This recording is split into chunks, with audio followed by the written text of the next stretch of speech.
The night before my parents drove me to Westbrook Academy, my mother packed my suitcase without looking at me. I was 12. She said I needed discipline. My father said they needed space. 2 years later, I learned the headmistress was my biological grandmother. She had arranged my enrollment before I was born. She knew exactly what her daughter would do. She was waiting. My name is Emma. At least that's what I thought. For 2 years at Westbrook, I believed my parents had simply run out of patience. But the truth was older and stranger than any punishment. My grandmother had been watching me my entire life, and she built a trap that looked like a school.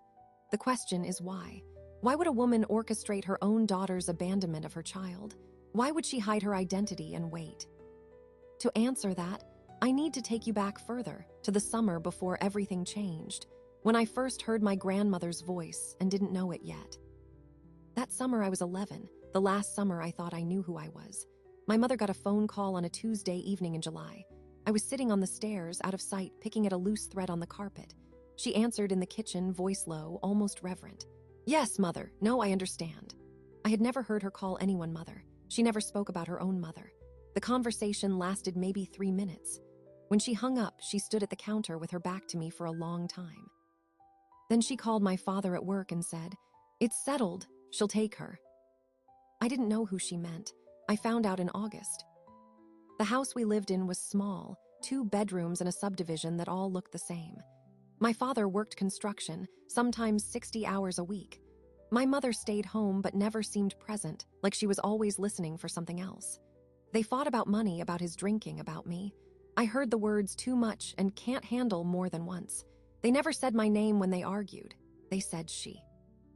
That August, my father sat me down at the kitchen table. He had a brochure, a photograph of a brick building with a white tower and green lawns.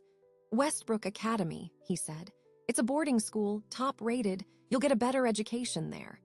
He didn't look at me. My mother stood at the sink with her back turned, washing a dish that was already clean.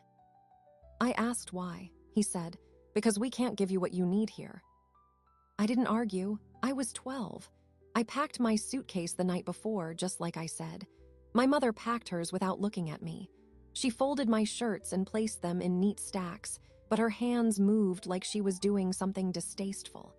I remember the sound of the zipper closing. The drive to Westbrook took 3 hours. My father drove. My mother stared out the window. I sat in the back with my duffel bag and a paperback I never opened. The school sat on a hill above a town called Millbrook. Iron gates, a long driveway lined with maples, and that brick building from the brochure, but bigger and older and colder in person. The headmistress met us at the front door. She was tall, silver-haired, with sharp blue eyes that seemed to see through everything. Her name was Dr. Margaret Vance. She shook my parents' hands briefly, then turned to me. "You must be Emma," she said. Her voice was low and careful, the same voice I'd heard on the phone that July night. I didn't connect it then. I just felt a strange pull, like I knew her from somewhere, but I couldn't say where. She led me inside. My parents did not follow. My mother said, "We'll call you when you're settled." My father said, "Be good." Then they drove away. I stood in the entry hall of Westbrook Academy with my duffel bag at my feet, watching their taillights disappear down the driveway. I did not cry. Something in me had already gone numb. The first year was survival. Westbrook was not cruel in the way you see in movies. There were no beatings, no locked rooms, but the silence was its own kind of cruelty. The other girls had been here for years. They had their own language, their own rules. I was the new girl, the one nobody wanted. I ate alone. I walked the halls alone. At night, I lay in my narrow bed and listened to the radiator hiss and thought about the woman on the phone, the one my mother called Mother. I did not know her name. My parents never spoke of her. Every family has a missing piece, I learned later. My missing piece was the woman who had called my mother that July night and said, "I'll take her." 2 years passed. I turned 14. I had stopped expecting my parents to visit. They called once a month, brief conversations where my father asked about grades and my mother said very little. I learned to give short answers. I learned that the less I needed, the less I could be disappointed. Then one evening in March, Dr. Vance called me to her office. Her office was on the 3rd floor, a small room with a fireplace and bookshelves covering every wall. She sat behind a mahogany desk, her hands folded, her expression unreadable. "Sit down, Emma," she said. I sat. She studied me for a moment, then opened a drawer and pulled out a photograph. She slid it across the desk. It was an old photograph, faded color, the edges curled. A young woman holding a baby, standing in front of a house I did not recognize. The woman looked familiar. The eyes, the way she held her head. I realized she looked like Dr. Vance. "That's my daughter," Dr. Vance said. "And you?" I stared at the photograph. The baby was me. The young woman holding me was my mother. But the woman behind the camera, the one who took the picture, was sitting across from me right now. "You're my grandmother," I said. Not a question, she nodded. "I am." My hands started shaking. I set the photograph down carefully. "Why didn't you tell me?" She leaned back in her chair.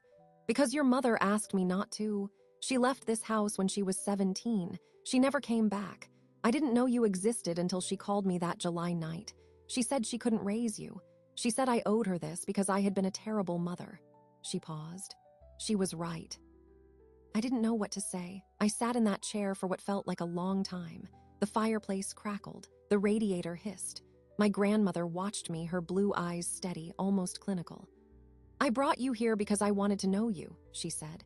"But I couldn't tell you who I was. Your mother made me promise. She said if you knew, she would take you back. And I didn't think you wanted that. You asked to be sent to me. You planned this." She nodded again. "I told your mother Westbrook was the best school in the state. I told her I would take full responsibility, no cost, no contact needed. She agreed because it was convenient. I agreed because it was the only way I could see my granddaughter." I stood up. My legs felt weak. "You let me believe I was abandoned." "You were abandoned. I just made sure someone was here to catch you." That was the moment everything shifted. Not just my understanding of the past, but my sense of who I could trust. My grandmother had spent 2 years watching me from a distance, pretending to be a headmistress, waiting for the right time to reveal herself. My mother had spent 12 years hiding the fact that I had a grandmother at all. And somewhere in between, I had become a piece on a board, moved by people who thought they knew what was best. I walked out of her office that night with the photograph in my pocket. I went to my dorm room, locked the door, and sat on my bed. The photograph was creased where I had held it too tight. I looked at my mother's face, young and scared, holding a baby she would later give away. And I looked at Dr. Vance's face, the grandmother I had never known, the woman who had orchestrated my exile so she could rescue me. I didn't sleep that night. I lay awake and thought about what she said. "I just made sure someone was here to catch you." But catching someone is not the same as saving them, and I still didn't know if I had been caught or captured. The next morning, I went to breakfast as usual. I sat at my usual table. The other girls talked around me. I ate my toast in silence, but everything was different. I knew who the headmistress was to me. I knew why I was here. And I knew that my grandmother had been lying to me every single day since I arrived. The question was, what else was she hiding? The photograph stayed in my pocket for 3 days. I carried it everywhere, folded to the size of a playing card, the edges wearing thin. I studied it during meals, during study hall, during the long walks between buildings. My mother looked 17, maybe 18. She stood in front of a small white house with a porch swing and a dogwood tree in bloom. The baby in her arms was me. I was maybe 3 months old. And behind the camera, pointing the lens, was the woman who now sat in the headmistress's office, pretending to be a stranger. I started watching her differently, not as Dr. Vance, headmistress of Westbrook Academy, as Margaret Vance, my grandmother. I watched how she moved through the halls, how she spoke to other teachers, how she looked at me when she thought I wasn't looking back. There was a weight in her gaze, something hungry and careful at the same time.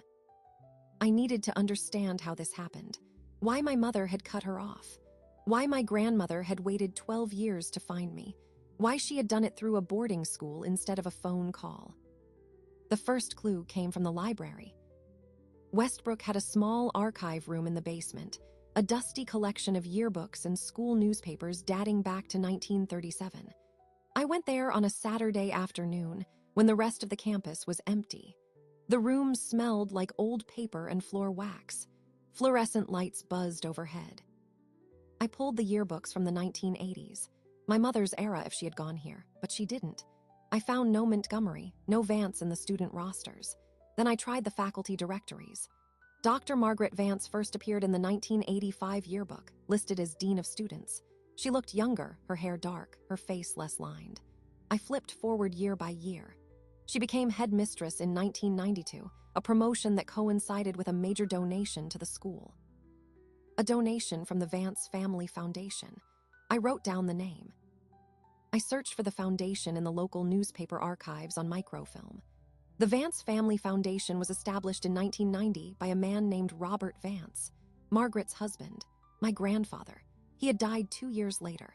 The foundation held assets worth roughly $3 million, and the primary beneficiary was Westbrook Academy. I stared at the screen. My grandmother hadn't just chosen this school. She had bought influence here long before I was born. That night, I couldn't sleep. I lay in bed and connected the dots. My mother grew up in a house with a woman who ran a boarding school. She left at 17, pregnant, and never came back. Years later, when she needed to get rid of me, she called the one person she knew could take me, the woman who ran a school for children nobody wanted. It was convenient for both of them.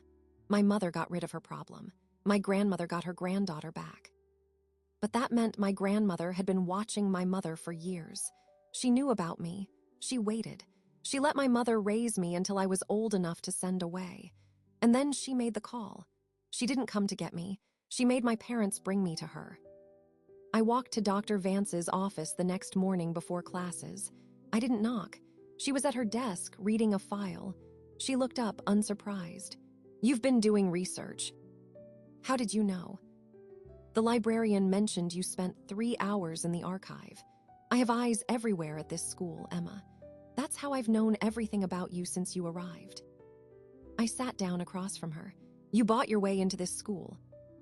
"I donated to a school I believed in. The board recognized my qualifications." "Your husband died, and you used his money to get power." Her face tightened, a flicker of something, pain or anger. "Robert left me that money to do good work. I chose to do it here.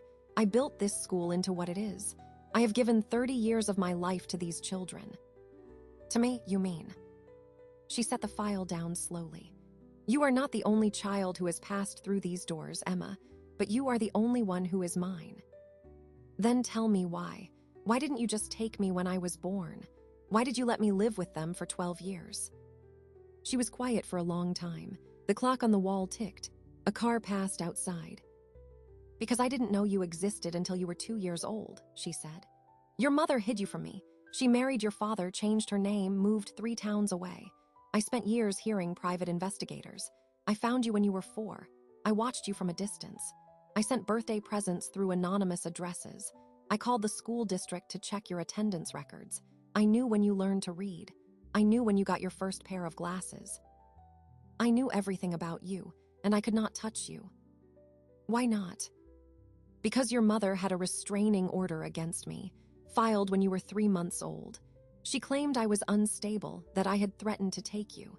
The court granted it. If I came within 500 feet of her or you, I would have been arrested." I leaned back in my chair. That piece changed everything. My mother wasn't just distant. She was terrified. Terrified enough to legally block her own mother from seeing her granddaughter. Why? What did you do to her? Dr. Vance looked out the window. The afternoon light made her silver hair glow. "I was not a good mother, Emma. I was strict. I had expectations. When she got pregnant at 17, I told her she had to give the baby up for adoption. She refused. She ran away. I tried to find her to convince her to come home. She saw it as control. Maybe it was, I don't know anymore, but she believed I would take you. She was right, I would have. You would have stolen me. I would have fought for custody, but she blocked me legally. And then she used that block to keep me away until she needed me. 12 years later, she called and said, 'Take her. I can't do this anymore.' And I did. I stood up. You both used me. She used me to get rid of guilt. You used me to fill a hole. I gave you a home. I gave you an education. I gave you a future. You gave me lies. Every day for 2 years, you looked at me and pretended to be someone else. You watched me struggle. You watched me cry at night. And you said nothing." Her voice dropped lower. I said nothing because if I told you too soon, your mother would have taken you back. That was the deal. She said if you ever found out I was your grandmother, she would reclaim custody. She would pull you from this school and disappear again. I couldn't let that happen. So you let me believe I was abandoned. You were abandoned. I just made sure you landed somewhere soft. I walked out. I needed air. I needed distance. I needed to understand who I was in a story that had been written without my consent. Over the next weeks, I became a detective in my own life. I started with the restraining order. I sneaked into the administration office after hours, found the staff directory, looked up the school's legal counsel. A woman named Patricia Kohler, a lawyer who handled all of Westbrook's family matters. I called her office from the payphone in the student lounge, using a fake name, pretending to be a potential donor's assistant. I asked about the Vance Family Foundation. The receptionist said Ms. Kohler was out of the office, but could I leave a message? I hung up. Then I tried another angle. I looked up the county court records for the restraining order. The public records database was searchable by name. I typed in Margaret Vance. Nothing. I typed in my mother's name, Susan Montgomery. There it was. Case number 97 CV2341. Filed September 12, 1997. I was 3 months old. The petitioner was Susan Montgomery. The respondent was Margaret Vance. The reason listed: reasonable fear of child abduction. My grandmother had a record, a legal document that called her a threat. I printed the page and folded it into my pocket next to the photograph. That Saturday, I took the bus into town. Millbrook was small, a main street with a diner, a hardware store, and a library. I went to the library and used their computers to search newspaper archives for any mention of Margaret Vance or the Vance family. I found 3 articles. The first, from 1992, announced Robert Vance's death, heart attack at age 54. The second, from 1995, was a profile on Margaret Vance, highlighting her work at Westbrook, calling her a pillar of the community. The third, from 1998, was a small piece in the police blotter section. Trespassing complaint filed against local educator.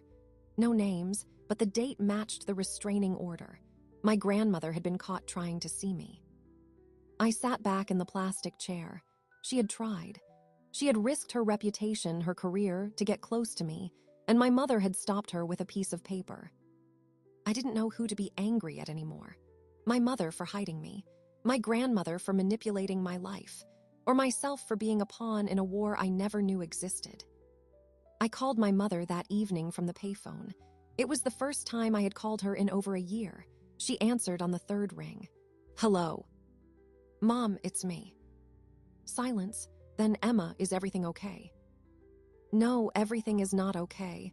I know about Dr. Vance. I know she's my grandmother. I know about the restraining order. I know you kept her away from me for 12 years. And I know you sent me here because you couldn't handle me. But what I don't know is why.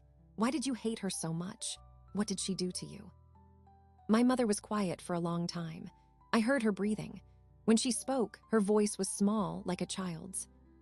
"She locked me in my room when I was bad. She made me stand in the corner for hours. She told me I was worthless. She told me I would never amount to anything. And when I got pregnant with you, she told me to get rid of you. She said I was ruining my life. She said she would disown me if I kept you. But she wanted me. She tried to find me.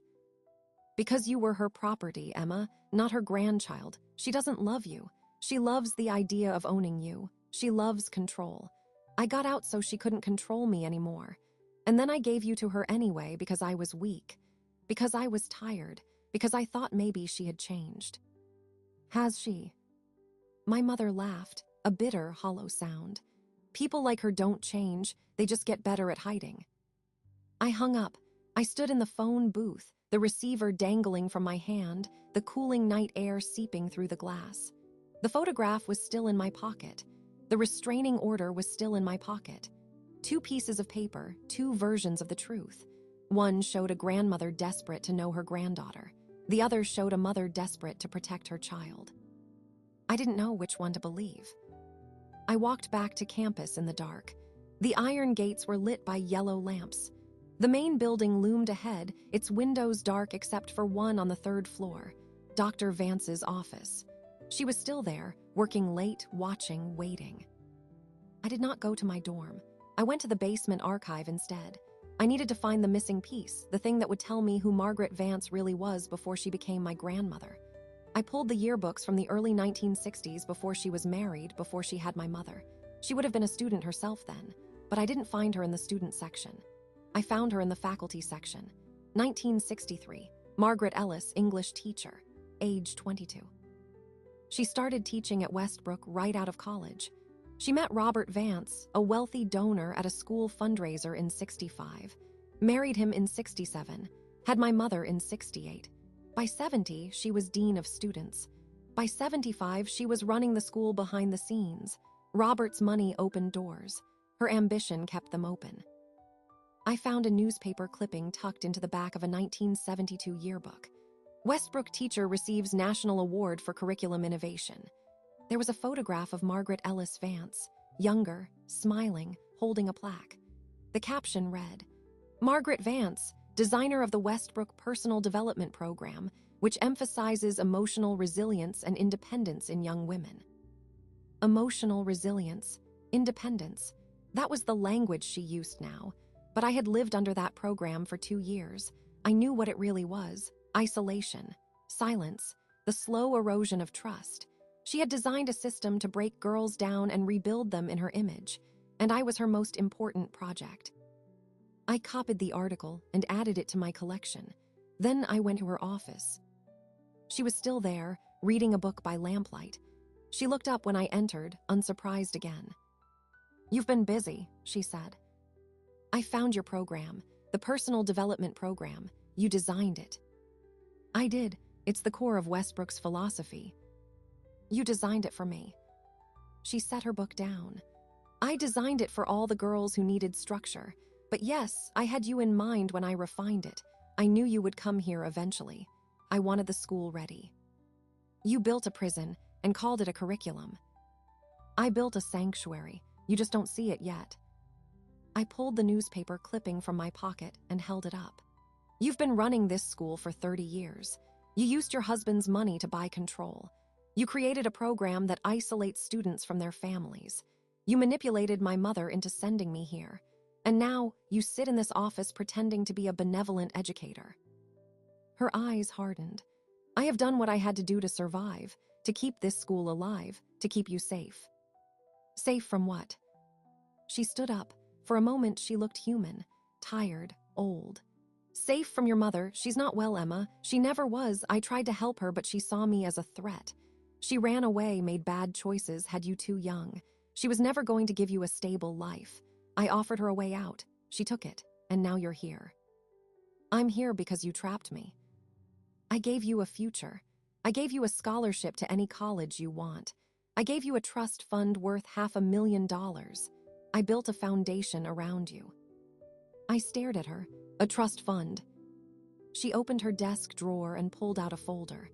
"I set it up when you were 10. The Emma Montgomery Trust. It vests when you turn 18. I was going to tell you on your birthday, but you found out early." She slid the folder across the desk. I opened it. Legal documents, bank statements, a balance of $487,000, my name in every paragraph. "You bribed me," I said. "I secured your future." I closed the folder. "You don't get to buy my forgiveness." "I am not trying to buy forgiveness. I'm trying to give you the freedom I never had." I stood there, holding a restraining order in one pocket and a trust fund in the other. The woman who had locked my mother in her room was the same woman who had saved a fortune for me. The woman who had manipulated my entire life was the same woman who had spent years trying to find me. There was no clean answer, no purely good or evil. There was only a grandmother who had learned too late how to love, and a granddaughter who didn't know if she could accept it. "I need time," I said. "Take all the time you need." I walked out. The folder was heavy in my hands. The photograph, the restraining order, the newspaper clipping. My life was a file cabinet of other people's choices. But my grandmother had given me one thing that I hadn't had before: leverage. On my 18th birthday, that trust fund would be mine. And with it, the choice of whether to stay at Westbrook or leave forever. She had given me the keys to my own cage. She just didn't realize I would use them to break out. The trust fund changed everything. Not because I wanted the money, but because I finally had something my grandmother wanted me to need. That gave me power. And power in a place like Westbrook was the only currency that mattered. I started planning immediately. I kept the folder hidden in the false bottom of my desk drawer, taped beneath the wood paneling. $487,000 set to release on my 18th birthday. That was 3 years away. 3 years of pretending I was grateful. 3 years of playing the obedient granddaughter. I almost made it. The first crack came 6 months later when I was 15. A letter arrived at the school, addressed to me, return address from a woman named Evelyn Marsh. I didn't recognize the name. I opened it in my dorm room, sitting on the edge of my bed. Dear Emma, I am writing to you because I believe you deserve to know the truth about your grandmother. My name is Evelyn Marsh, and I was a student at Westbrook Academy from 1972 to 1976. I was in the personal development program. I am now a licensed therapist specializing in institutional trauma. I believe your grandmother's program is not what it appears to be. If you want to know more, please call me. I have records that will shock you. There was a phone number. I stared at the letter for a long time. Then I folded it and put it in my pocket, next to the photograph and the restraining order. I called Evelyn Marsh the next day from the payphone in the student lounge. She answered on the second ring. Evelyn speaking. Ms. Marsh, this is Emma Montgomery. I got your letter. A pause. Emma, thank you for calling. I know this is difficult. I need to tell you something important and I need you to listen without interrupting. Can you do that? Yes. I was in your grandmother's program for 4 years. I was 13 when I arrived. My parents sent me because they thought I was troubled. I was not troubled. I was grieving the death of my sister. But Westbrook's intake process identified me as a candidate for the personal development program. That program was designed to break down a girl's sense of self and rebuild it according to your grandmother's specifications. I was isolated from my family. My letters home were screened. My phone calls were monitored. I was told my parents did not want to hear from me. I was told I was lucky to be at Westbrook. I was told I was broken and the program would fix me. Her voice was steady, rehearsed. She had told this story before. They used sleep deprivation. They used group confrontation sessions where girls were encouraged to attack each other emotionally. They used solitary confinement as punishment. I spent 3 days in a room with no windows for refusing to write a letter of apology to a staff member who had touched me inappropriately. When I told your grandmother, she said I was lying. She said I was trying to manipulate the system. She transferred me to a stricter phase of the program. I leaned against the wall of the phone booth. My hands were shaking. I graduated from Westbrook at 17, Evelyn continued. I was a shell. I had no sense of my own identity. I spent years in therapy rebuilding myself. I became a therapist because I needed to understand what happened to me. And 15 years later, I found a folder of documents from my time at Westbrook. Admissions records, behavioral reports, program evaluations. I realized the program had been refined over decades. Your grandmother had been perfecting it since the early 70s, and I realized something else. Every girl in the program had one thing in common. We were all from families with money or influence. Your grandmother was not just building character. She was building a network of broken girls who would be grateful to her for the rest of their lives, a network she could control. Why are you telling me this? Because I saw your name in a legal filing, the Emma Montgomery Trust. I recognize the pattern. Your grandmother is setting you up to be her heir, not just her money, her legacy. She wants you to take over the program when she retires. She has been grooming you since the day you arrived. My breath caught. That's insane. Is it? Think about it. She brought you here at 12. She revealed herself at 14. She gave you a trust fund at 15. She is controlling every aspect of your life. She has isolated you from your mother. She has positioned herself as your only ally. What happens when she asks you to take over the program? She hasn't asked. She will, and when she does, you will have to choose, the money or your freedom. But I want you to know there is another option. I have been building a case against Westbrook for years. I have testimony from 47 former students. I have internal documents that prove the program uses coercion and psychological abuse. If I file a lawsuit, it will destroy the school. It will destroy your grandmother's reputation. But it will also destroy the trust fund. The foundation's assets would be frozen. You would lose the money. Why are you telling me this? Why not just file? Because I need someone inside. Someone who can confirm the current state of the program. Someone who can testify that the abuse is ongoing. You are that person, Emma. You have access to the current records. You have access to your grandmother's personal files. You have the power to stop this from happening to other girls. I looked through the glass of the phone booth at the campus. Girls walking to class, laughing, carrying books. They had no idea. I had no idea until last week. I need to think about this. Take your time, but do not tell your grandmother about this conversation. If she finds out, she will destroy the evidence, and you will lose your chance to stop her. I hung up. I stood in the phone booth until the automatic light turned off. Then I walked back to my dorm in a daze. That night, I could not sleep. I lay in bed and thought about Evelyn's words, grooming me to be her heir, taking over the program. I thought about the way my grandmother looked at me, not with love but with assessment, like a craftsman examining a piece of wood. I thought about the trust fund, not a gift but a golden chain. But Evelyn wanted something too. She wanted me to destroy the school. She wanted me to lose the money. She wanted me to become a weapon against my own grandmother. Was that justice or revenge? I needed more information. I started watching my grandmother more closely. I noticed patterns I had missed before. The way she interviewed prospective students, asking about their family dynamics, their weaknesses. The way she assigned students to different phases of the program based on their psychological profiles. The way she kept a locked filing cabinet in her office, the key on a chain around her neck. One night, I stayed late in the library, studying the architectural plans of the main building. I had found them in the archive, rolled up in a tube labeled Westbrook Academy Original Blueprints 1948. I unfolded them on a table. The building had a basement level that was not on the current campus maps. A sub-basement, accessible only through a door behind the boiler room. I had never seen that door. The next Saturday, when the school was empty, I went to the boiler room.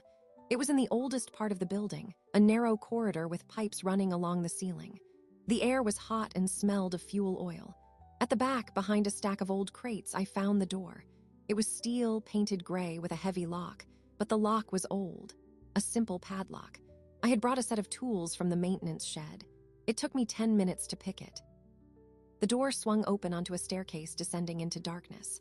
I found a light switch. Fluorescent tubes flickered on, revealing a long hallway lined with doors.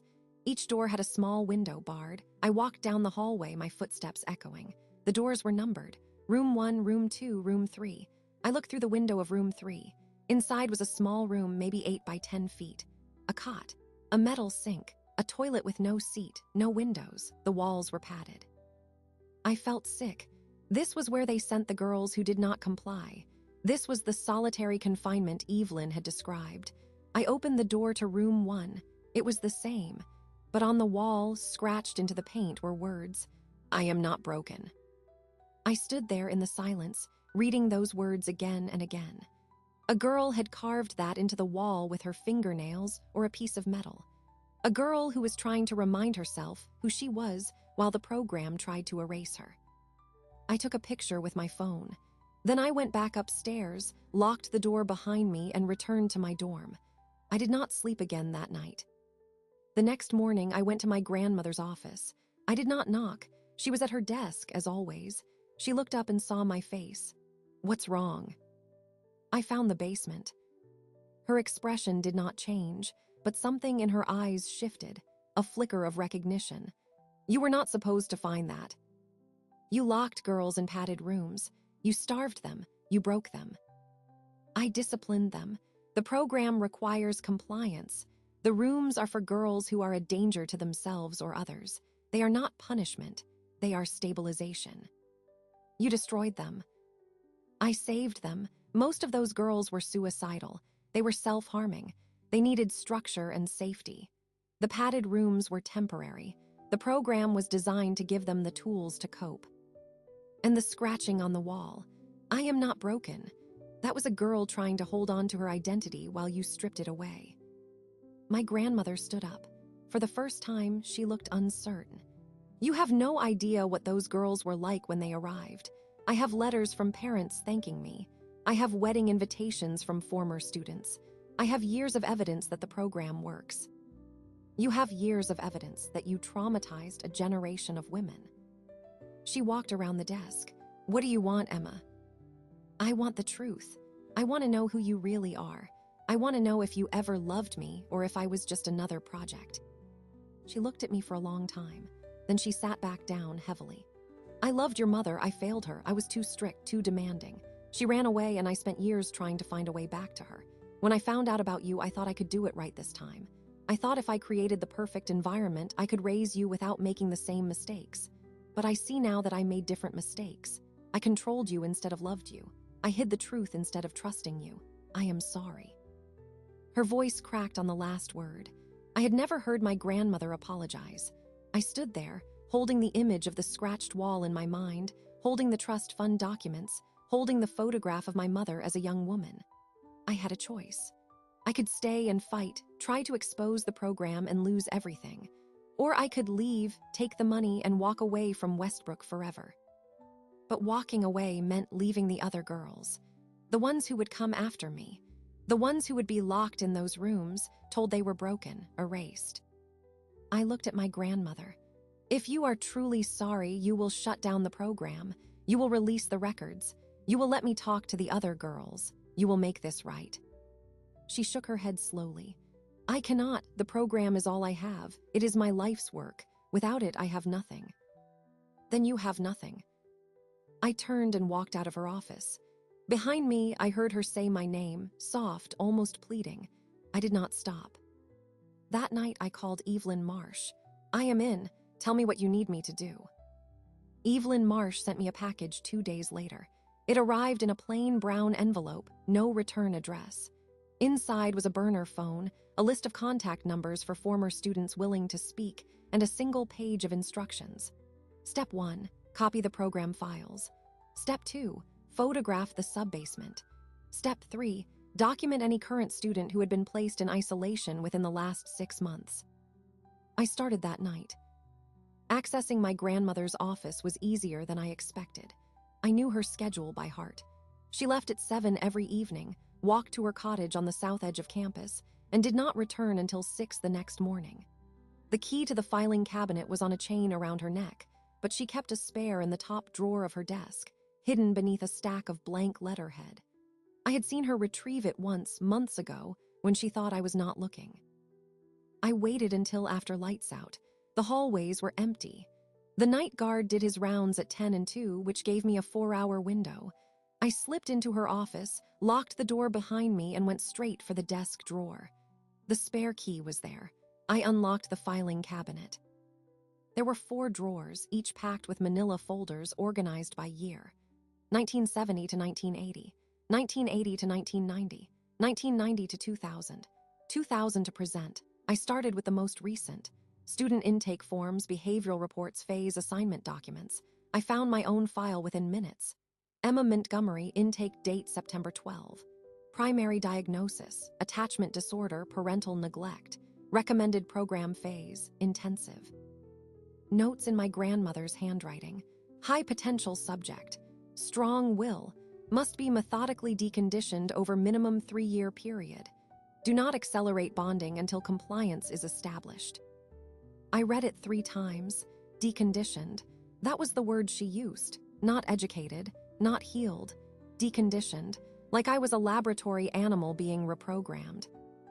I took photographs of every page. Then I moved to the older files.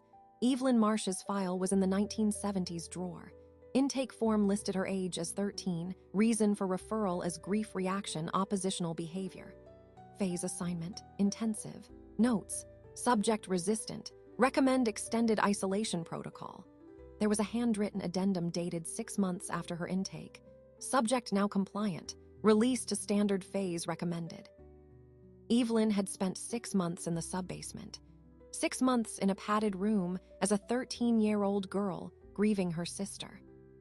I kept photographing, file after file.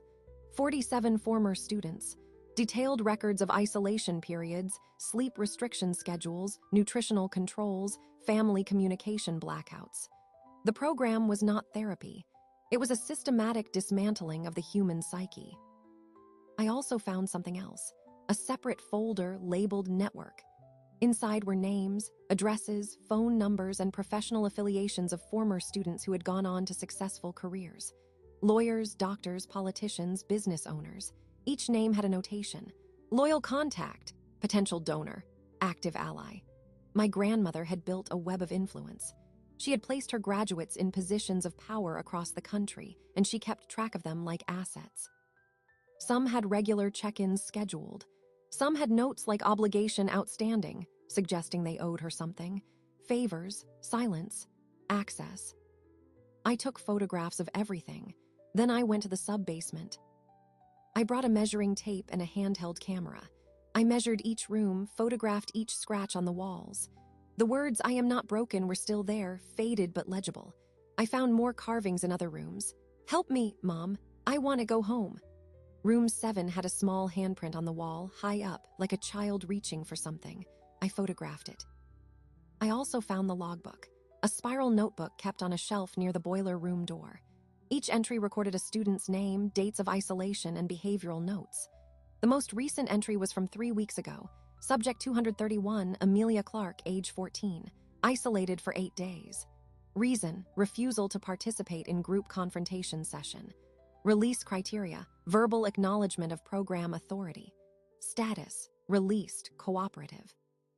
Amelia Clark was a girl I had seen in the dining hall. She sat alone, always reading. She never made eye contact. I had assumed she was shy. Now I knew she had been broken. I took the logbook. The next morning, I called Evelyn. "I have everything. Files, photographs, the logbook. What now?" "Now we file. I have a lawyer ready. We will submit a complaint to the State Board of Education and a civil suit for damages. We will also go to the press. But I need to warn you. Once this goes public, the trust fund will be frozen. Your grandmother will likely be arrested. You will lose the money, and you will lose any chance at a relationship with her." "I know." "You are sure?" "No, but I am doing it anyway." The suit was filed on a Tuesday in November. Evelyn's lawyer, a woman named Rachel Torres, had worked on institutional abuse cases for 20 years. She submitted a 90-page complaint to the state superior court, detailing the personal development program, the isolation rooms, the sleep deprivation, the psychological coercion. Attached were the files I had copied, the photographs I had taken, the logbook I had stolen. The press picked it up within hours. The local newspaper ran the story on the front page. Westbrook Academy headmistress accused of systematic abuse.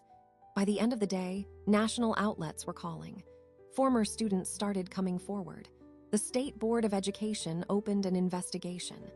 The county district attorney announced a criminal inquiry. My grandmother was suspended from her position pending the investigation. She was confined to her cottage on campus, not allowed to contact any students or staff.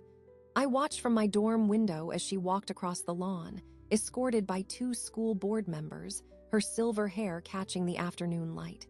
She did not look back. The trust fund was frozen the same day.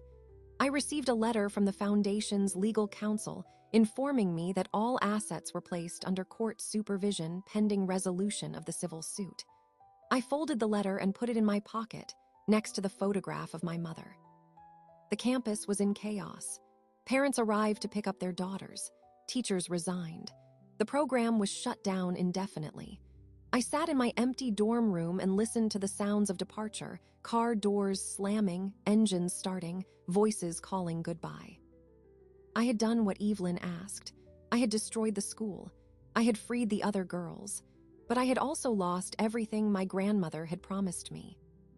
A week later, I received a letter from my grandmother. It was handwritten, on plain paper, delivered by a board member who had been instructed not to speak to me. "Dear Emma, I do not pretend to understand why you did what you did. I thought I was giving you a future.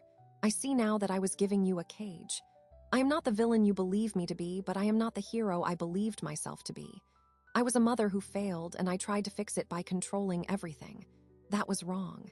If I had loved your mother freely, she might have stayed. If I had loved you openly, you might have trusted me. I have spent my life building walls, thinking they were protection. They were prisons. You showed me the difference. I will not fight the lawsuit. I will cooperate fully. I have already signed a confession detailing the program's methods and my responsibility. The school will close. The foundation will dissolve. The trust fund will be distributed to the victims. I am sorry I could not be the grandmother you deserved. I hope one day you understand that I tried, even if I failed. Margaret Vance. I read the letter 4 times. Then I folded it and put it with the rest of my collection. The photograph of my mother, the restraining order, the newspaper clipping, the trust fund letter, and now my grandmother's confession. I was 16 years old and I had no family, no money, no home. But I had the truth, and I had a choice about who I wanted to become. I called my mother that evening. She answered hesitant. "Emma, I saw the news. Are you okay?" "I am okay. I wanted to tell you something. I understand now why you left her. I understand why you were afraid. You were right about her. But I also think she loved us in her own broken way." She had a strange way of showing it. People do not always know how to love well. They love the way they were taught, and she was not taught well. My mother was quiet for a moment. Then she said, "You are wiser than I was at your age, wiser than I am now." I had a good teacher. I learned from watching you both. We talked for an hour, the first real conversation I had ever had with her. She told me about her childhood, the locked doors, the cold silences, the feeling of never being enough. She told me about getting pregnant at 17 and being told to give me up. She told me about running away, meeting my father, trying to build a normal life. She told me that sending me to Westbrook was the hardest thing she had ever done, and she regretted it every day. I told her I forgave her. The civil suit settled 6 months later. Westbrook Academy was permanently closed. The assets of the Vance Family Foundation were liquidated and distributed to a compensation fund for former students. My grandmother was charged with criminal abuse and neglect. At her sentencing, she read a statement apologizing to every student she had harmed. She was sentenced to 5 years in state prison. She was 71 years old. I testified at her trial. I spoke about the day I found the subbasement, the scratch marks on the walls, the logbook with Amelia Clark's name. I spoke about the trust fund and the grooming. I spoke about love and control and the difference between them. After the trial, I visited my grandmother in prison. She looked smaller, older, her silver hair thinner. She sat across from me in the visiting room, her hands folded on the table. "I read your statement," I said. "I believe you meant it." "I did. It does not undo what I did, but I meant it. I am not going to visit again. This is goodbye."